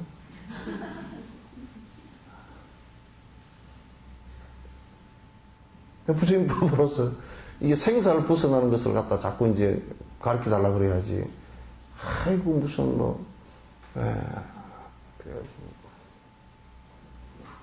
그 요즘에 내가 그래. 결혼 날짜를 받아달라 그래. 결혼 날짜 받는데 나 같은 사람 안 써도 돼요.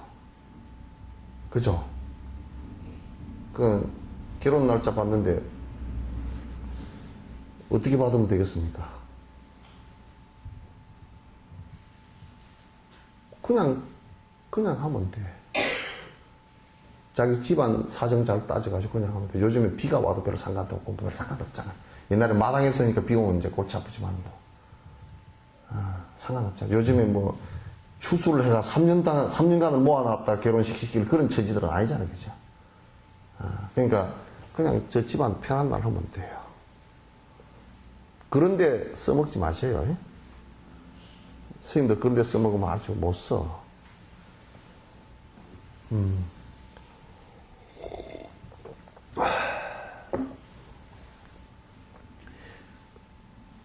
절에 찾아가가지고 스님한테 찾아가가지고 스님 맛있는 거 좀 내놓으시오. 홍시나 내놓으라 그러고 그런 것도 안 돼요. 가서 절에 찾아가면 그 어쨌든 간에 뭐 일이 있어 찾아갔거나 그러면 그 일 얼른 말씀드리고 그렇게 하면 좋지만은 또 가가지고 뭐 놀러 가다시피 가가지고 뭐 가서 그냥 그 차 한 잔 주십시오. 그거 안 돼. 시간 넘는 사람들 그렇게 하면 그 서로가 시간을 많이 허비하는 것이거든. 그 차 한 잔 주시라 그럴 때는 꼭 법을 요청을 해야 돼. 예? 법문을 꼭 요청을 해 들어야 돼. 그러면 뭐 스님들 같은 경우 법문도 할 수도 없고 그냥 수행 안 하는 사람들은 그만 쩔쩔 매게끔 가서 또 인사드리고 저 질문도 이런 거 저런 거 좀 궁금한 거 하고 이렇게 좀 법을 설해 주십시오. 또 어디 와서 법문 요청도 해서 좀 법문 좀 해 주십시오. 이렇게 해야지. 그게 권청법이야. 스승으로서는 가장 행복한 일이지. 수행자로서는 그만큼 행복한 일이 없지. 법을 청하는 만큼 행복한 일이 없지. 제일 괴로운 일은 법 아닌 것을 요청할 때는 제일 괴로워. 안 해줄 수도 없고, 안 해주면 삐지니까. 안 해줄 수도 없고, 제일 괴로운 일이다. 여러분은 그렇게 안 하시죠? 예? 예? 그렇게 안 하시죠? 예? 그 여러분, 그 간세음보살님 이렇게 그 탱화에 이렇게 보면 밑에 남순동자 있잖아요. 그죠? 그게 권청하는 모습이에요. 법을 청하는. 정례와 권청. 거기에 공양하는 모습이 그 안에 다 들어있다고. 그 그림 딱 하나에 다 들어있어. 호계 합장을 하고, 이렇게 인사 정례하는 것, 저러는 참여하는 모습, 공양하는 모습, 그 다음에 그 수위 찬탄하는 모습, 그 안에 그림 하나에 사실은 다 들어있어요.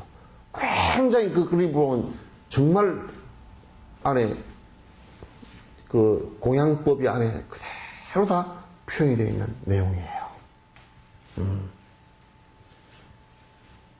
그래서 이제 나는 그 생각을 했다고. 예, 달라이라마를 이렇게 뵈러 갔더니 이제 그 앞에도 많은 분들이 그 한국 분들이 이제 존자님을 달라이라마를 뵙고 이제 그렇게 했는데 그 나는 뵙고서 당신이 설법을 좀 해주셔야 되겠다고 내가 권청을 했거든.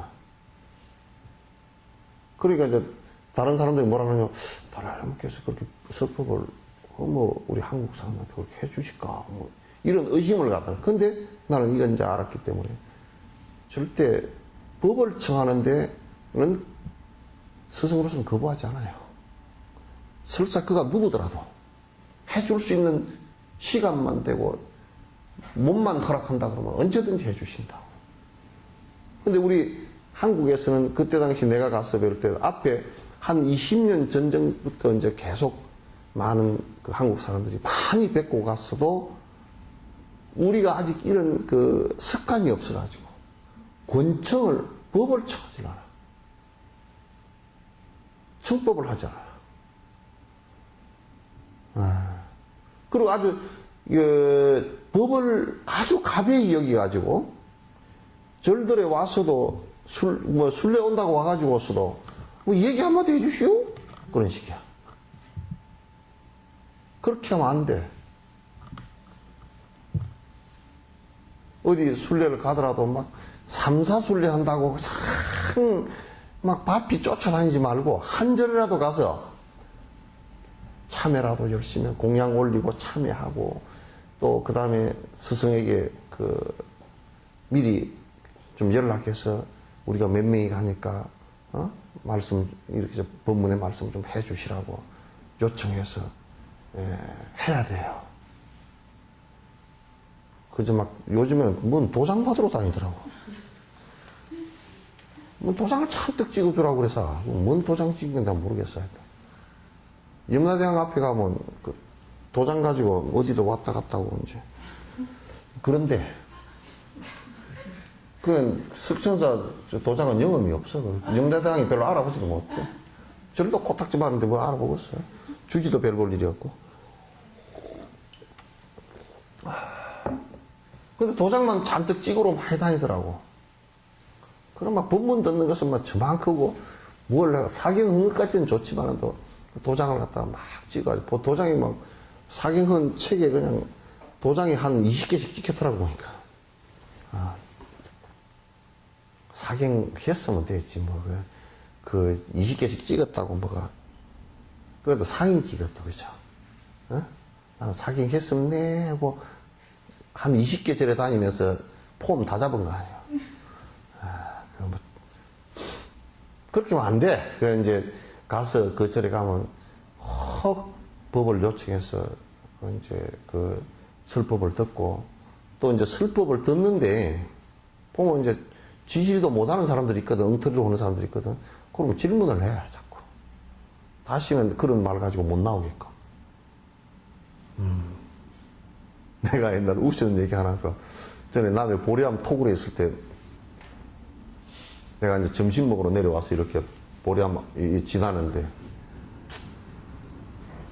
어떤 그 보살님들이 그 법당 앞에서 막 합장하고 절을 했었잖아요. 그러니까 어떤 사람이 이제 물었어. 어떤 스님한테 스님 왜 합장을 하고 절을 합니까? 딱 그 대답할 때 내가 그걸로 지나가게 됐어.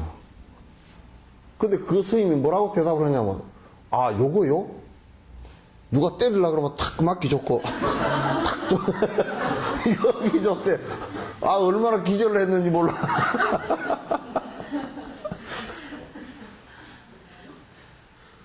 그래가 이게 가다가 얼음이 붙어버렸어 이렇게. 그래서 난 농담인 줄 알았어요. 그 뒤에 이제 그러면 그 농담으로 법을 얘기할 때 농담으로 해서는 안 되거든. 그래서 저 양반이 뭐 농담으로 웃기려고 이제 한마디 하고 뒤에 교정을 해줄 줄 알았거든. 근데 안 해줘. 그러니까 그 한 대여 명 서 있던 사람들이 불교는 무술을 한다더니 합창도 무술 자세구나. 뭐 이렇게 맞고 이렇게 맞고 막 그런 무술 자세구나. 그렇게 얘기해서 이거 큰일 났다 싶어서 이제 내가 못 들었으면 모르는데 그래가지고 내가 이제 일부러 그 5번 잠깐만 제가 차 한잔 들을 테니까 잠깐만 좀 오시라고 그래. 그래서 내가 설명을 다시 이제 해드렸지. 합장이라는 것은 상대를 공경하는 인사법이라고. 인사법이라고. 그 이제 쭉 설명을 합장하는 이유와 합장의 공덕에 관해서 조금 말씀을 좀 드렸다고. 그러니까 그러냐고. 근데 그 스님은 왜 그랬을까? 그 스님이 태권도로 해서 그런가 보다고. 그래 놓고 그날 저녁에 이제 그 스님을 갖다 불렀어. 그래서 되게 뭐라 그랬다고.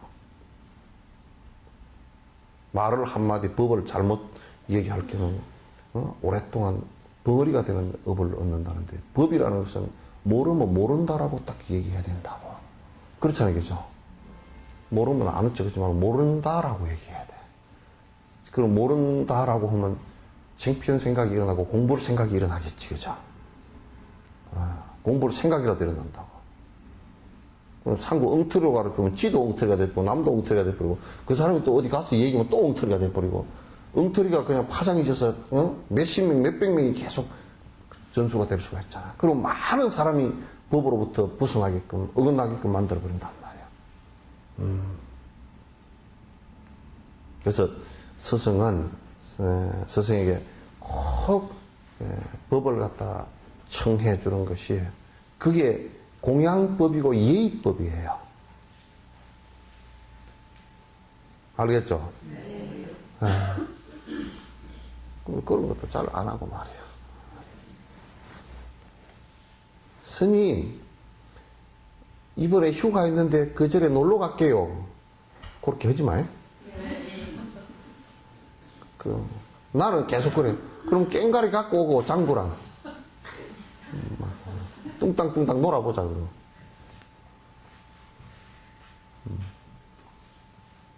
단체로 가더라도 성지순례 가면 꼭 막 3, 4순례 그렇게 하지 마. 한 군데 가더라도 꼭 거기에서 참회라도 가고 스승 모셔서 법문이라도 듣고 그렇게 또 그 순례를 갔으니까 그 절에 오랜 수행자들의 흔적이 있단 말이야. 수행자들 흔적이 있으면 그 흔적을 보면서 우리가 이런 수행자들이 그 시대를 밝히고 살았구나. 이런 것을 느끼고 오면 얼마나 좋아요. 그죠? 신심도 나고. 수행에 도움 되겠죠. 그죠? 그렇게 해야 돼요. 그 다음에, 6번째가 이제 소청주세라 그러는데, 2가지 의미가 있어. 하나는 스승께서 세상에 좀 오래 머물러 주기를 갖다 요청을 해야 돼. 그 여러분들도, 부모님께서 이 세상에 좀 오래 살아 주십시오. 좀 더 오래 계셔 주십시오. 효자들은 다 그러거든. 여기는 다 그렇게 얘기하죠. 대답이 왜 이렇게 시원찮아요? 다 그렇게 말씀하죠. 오래오래 사십시오. 정말 오래오래 사십시오. 속마음으로부터 그렇게 아주 속마음으로부터 그런 생각을 하죠. 근데 안 그런 사람이 많더라고. 아이고 이왕 그렇게 아플라면 그냥 내가 독한 소리 한다서 그냥 뭐 빨리 가시면 좋겠다고 이런 사람은 또 그냥 방치해버려서 뭐 빨리 가라고 그냥 간접적으로 해버린 사람도 많고 그래. 이게 부모님도 오래 사시기를 요청해야 되고 스승은 더더욱 스승께서 바른 법을 지닌 스승은 1년을 더 살아주셔도 표본이 된단 말이야. 바로메타가 된단 말이야. 많은 사람에게 이익이 돼요. 이게. 많은 중생에 이익이 되기 때문에 나만을 위해서 그렇게 해달라는 뜻이 아니고 보살행을 일으킨 사람들은 모든 중생을 위해서 사시는 스승이기 때문에 모든 중생에게 이익이 된단 말이야. 그래서 아주 잠깐만이라도 더 오래 계셔달라고 요청을 해야 돼요. 그렇게 또 행동을 해줘야 되고 그렇게 모셔드려야 되고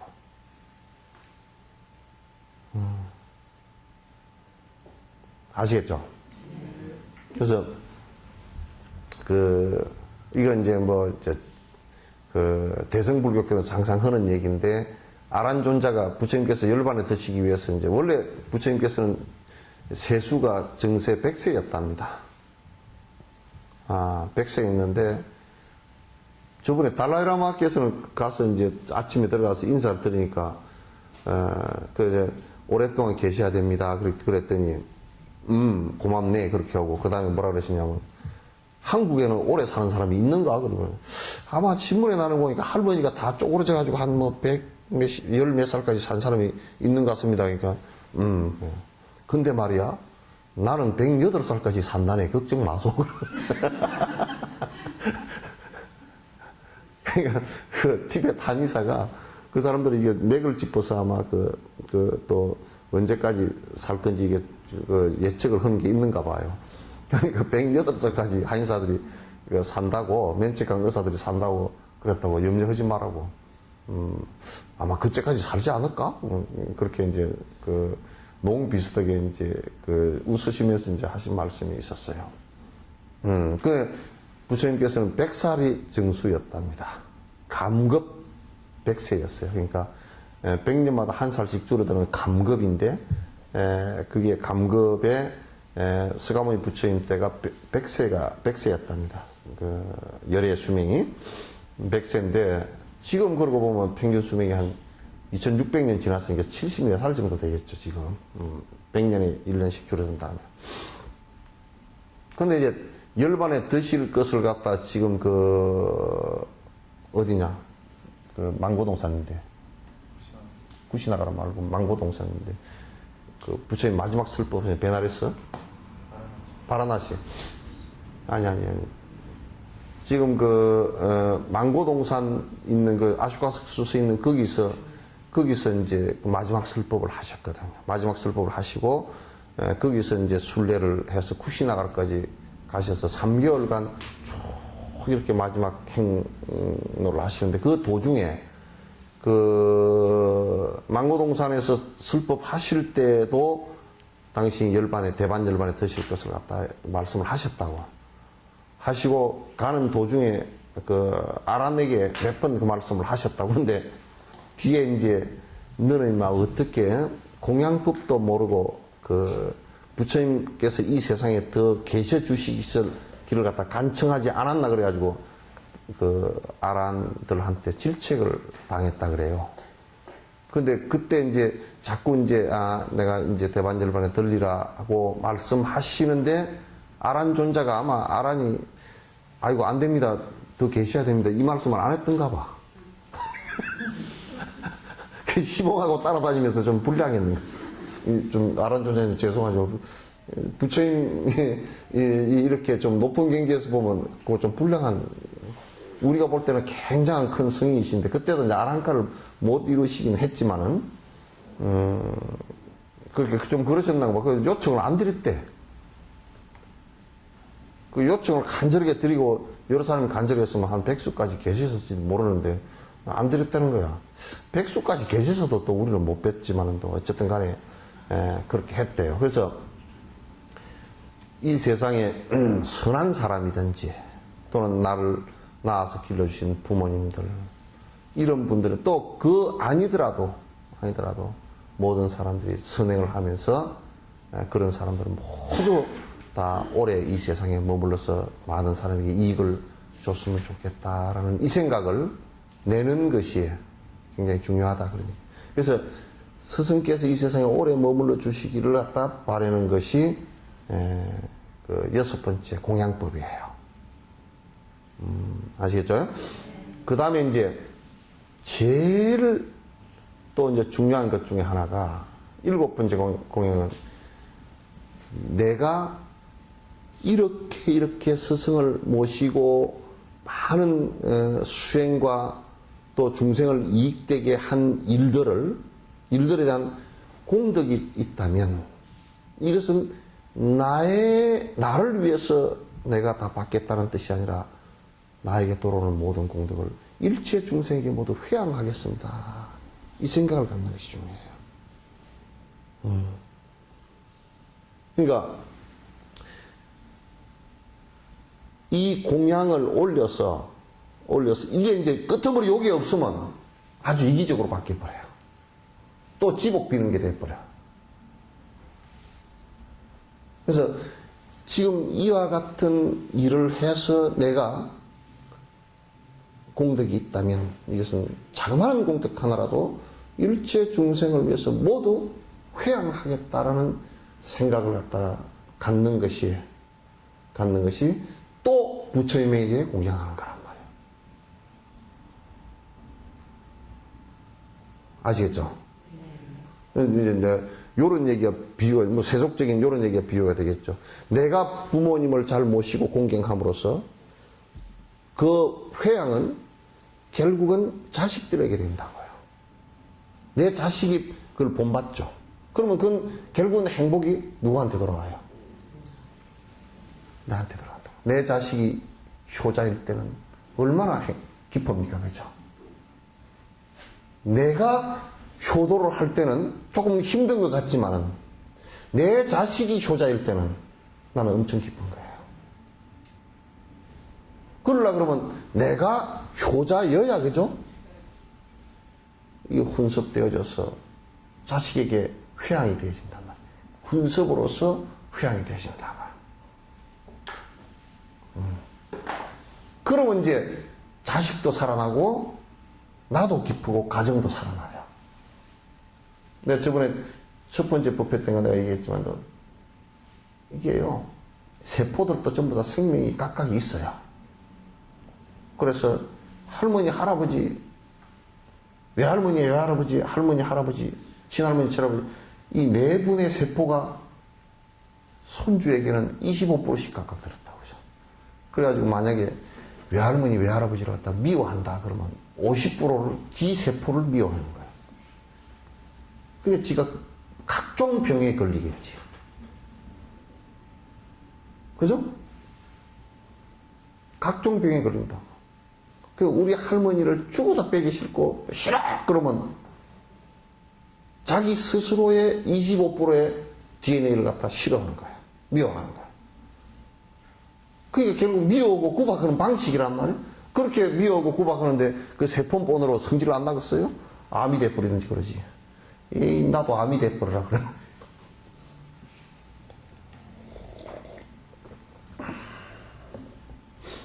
그렇게 되는 거예요. 그러니까 부모에게 효도하고 그 효도한 모습이 자식에게 훈섭되어져서 다시 그 자식이 부모에게 효도하고 하는 순환, 선순환을 갖는 것이 중요해요. 회양이라는 것은 바로 세속적으로는 그렇게 설명할 수 있지만 불가에서는 일체 중생을 위한다라고 하는 것이 아무리 내가 많은 공덕을 짓더라도 일체 중생을 위한 것이라야 그게 결국은 부처의 길로 나아가는 것이란 말이에요. 부처는 자기를 위해서 한 적이 한 번도 없어요. 여러분 육바라밀을 전체 보더라도 자기 자신을 위해서 한 게 없어요. 자기 자신의 고집됨을 전부 다 버려야 부처가 될 수 있다는 길을 제시한 것이지. 부처가 된다는 것은 자기 자신의 아상을 두고서는 절대 불가능해요. 고집을 두고서도 불가능해요. 그래서 이 회양이라는 것이 모든 실천에 있어서의 마지막입니다. 이게. 중생을 위해서 회양하지 않는 것은 그건 공양이 아닙니다. 불법을 실행하는 사람이 아니에요. 그래서 우리는 그 철수를 안 할 그 사람이 뭐 1,500을 내놨다. 친구들도 전부 다 철수를 안 할 사람들이야 돼야 되겠죠. 돈을 좀 잔뜩 내놓고 어려운 사람들에서 장학금 회양해라. 돈 번 것이, 돈을 번 것이 회양이 돼야 되겠죠. 그죠? 나 그래서 전에 보면, 항상 보면, 우리 집에 그 찐독개가 있는데, 산에 몰고 다니다 보면 찐지기가 잘 붙어. 그래서 찐지기를 띄주면서, 내가 너를 왜 띄는지 아느냐, 그러면. 첫 번째, 나무 몸에 피를 빨아먹으니, 그게 나쁜 놈이고. 두 번째, 요놈은 똥구멍이 없어. 피를 다 빨아먹고, 배가 빵빵해지면 똑 떨어져 버려. 그래, 그 안에서 씨가 전부 다 부활을 해. 뱃속에서. 그래서 이놈아, 먹었으면 똥구멍으로 싸야지, 이놈아. 어떻게, 똥도 안 싸고, 그게 배가 터질 때까지 먹고 쓸라는. 물론 그 생태계는 그렇게 된 거지만은 또, 사람도요, 돈 벌어서 똥구멍이 없으면 그거 참 큰일 나요. 돈치에 따라가 버린다고. 그죠? 안 그런 모양이네? 돈을 벌어서 회양할 줄 모르면, 자기가 일을 해서 회양할 줄을 모르면 그같이 천박한 돈이 없어요. 그같이 천박한 사람이 없어요. 먹고 살아봐야 얼마를 먹고 살겠어요. 집을 짓고 살아봐야, 내가 그래서 아파트가 10채 있다 그러면 그 사람이 아파트를 10채를 놓고서 오늘 저녁은 이어서 자고 내일 저녁은 저어서 자고 모레 저녁은 그러죠. 10채를 뺑뺑 돌아서서 한 달에 한 번씩 열흘에 한 번씩 돌아오게끔 그렇게 바삐 집을 돌아다닐 필요도 없는 거고, 안 그러면 뭐 문어처럼 돼가지고 다리가 한 8개나 돼가지고 한 다리는 이쪽 집에 자고 한 다리는 저쪽 집에 자고 이렇게 할 수도 없는 거고, 집이 10채가 있어야 될 이유가 뭐 있어?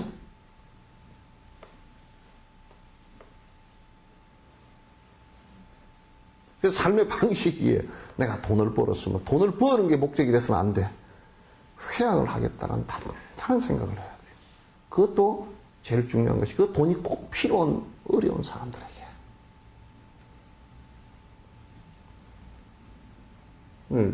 돈을 갖다 벌지 말라는 얘기는 아니에요. 벌 때 정당하게 벌어서 열심히 회양하라. 그래야 복이라는 것이 소리 없이 다가온다. 여기 이제 이게 7가지 공양 방법이에요. 제일 큰 공약을 내가 이제 여기는 없는 건데 제일 큰 공약을 하나 말씀드릴게요. 부처님 닮아버린 거예요. 닮아버릴 거예요. 부처 되는 것이, 그 부처님께서 우리에게 제일 큰 공약을 한 게 하나 있어요. 열반경에서 일체 중생은 전부 다 시루불성, 불성이 다 있다. 모든 중생에게 부처될 길을 열어주신 것이죠. 그래서 열반경에서 왜 열반경에서 그 말씀을 하셨을까? 모든 중생이 부처될 길을 열어주시는데 그 부처될 길을 열어주셔서 모든 중생이 부처되는 길이, 그러니까 내 이하가 된다 이 얘기가 아니고, 너희들은 아무리 해봐야 내 이하다 이 얘기가 아니고, 너희들이 부처되는 길이 나에게 가장 큰 공양이다. 세세생생 어느 생인가는 여러분들이 수행을 해서 나와 똑같은 사람이 돼서 이 세상에 가장 위대하고 행복한 사람이 되는 것이 나의 소원이다. 그 얘기예요. 그리고 그 자체가 나를 가장 위하는 길이다. 여러분 아들이 제일 여러분을 위할 때가 언제겠어요? 예? 그것도 모르고 아들 낳아서 키웠나 보다. 어? 돈 달라 그럴 때 제일 위하는 길이에요? 그럼. 어? 언제가 제일 행복할 것 같아요? 여러분, 애 낳았을 때 제일 첫 번째 듣는 소리, 행복한 소리가 뭐죠? 아이고, 아빠 닮았네. 닮았네 소리 듣는 거죠, 그죠? 세속에서는 생물학적으로 닮는 것을 굉장히 행복으로 생각해. 왜? 자기 유전자가 25%니까. 30%, 50%니까. 그렇잖아요, 그죠? 근데 부처님은 불자라는 것은 깨침의 씨앗이란 말이야. 그게 결과를 맺어서 그대가 나와 똑같은 사람이 되어서 이 세상에서 가장 세존이시고 또 열애이시고 또 선서이시고 정말 훌륭한 성자가 되는 것이 소원이다라고 말씀하신 것이 열반경이에요. 일체 중생은 불성이 다 있다라고. 그게 열반경이라고. 그 최고로 공양이죠. 그래서 부처님의 자세만 하고 가부좌를 하고 탁 명상만 하고 앉아도 부처님 환심이 솟구친다. 불보살이 환심이 솟구친다는 거야. 부처님 말씀을 갖다가 논의하는 모습만 보고도 전부 다 환심을 낸다는 거야.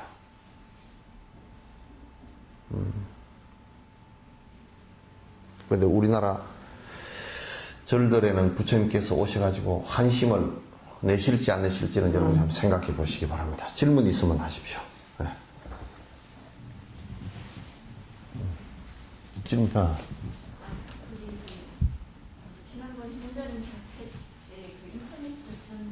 네.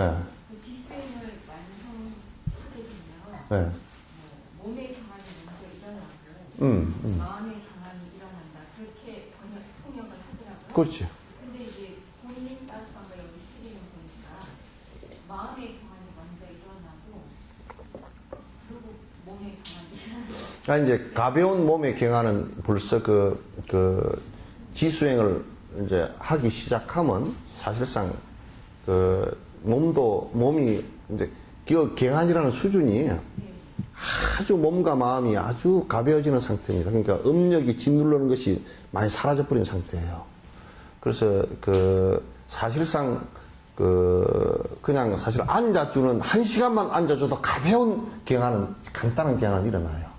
금방 사라지긴 하지만은도 그러죠. 여러분도 기도 좀 집중해서 잘 하고 나도 그래도 좀 편안하죠, 그죠?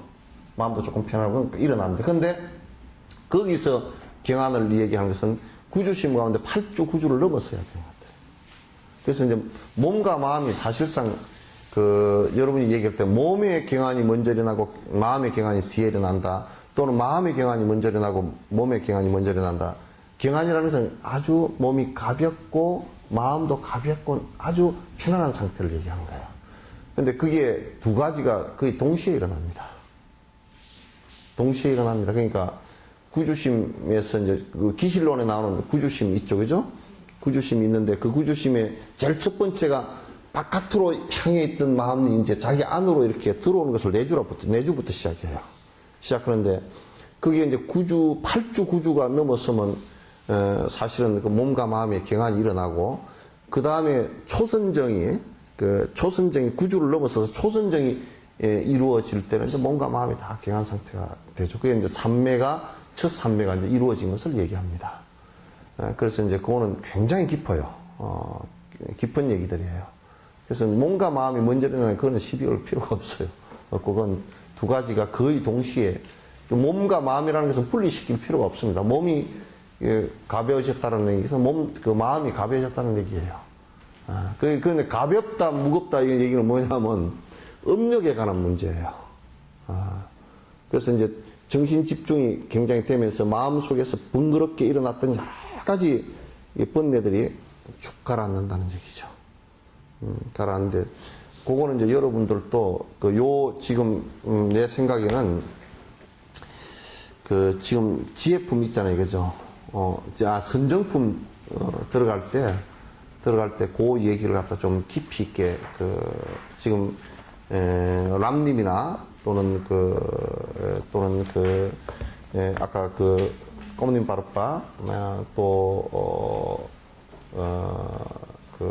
몇 개 논서들 정리된 논서들 몇 개를 가지고 핵심만 이렇게 좀 꼭 해야 될 핵심들을 짚어서 이렇게 지혜품 이제 선정품 할 때 그 얘기를 갖다 할 생각입니다. 할 생각이니까 지금 그렇게 정리를 해주시죠. 지금 인터넷에 달라이라마닷컴에 들어가서 봤어요?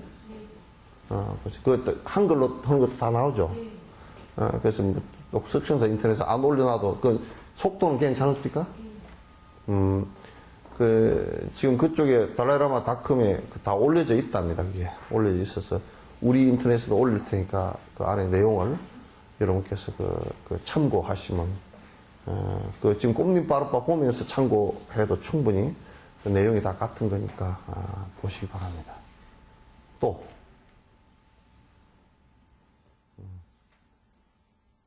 없으시죠?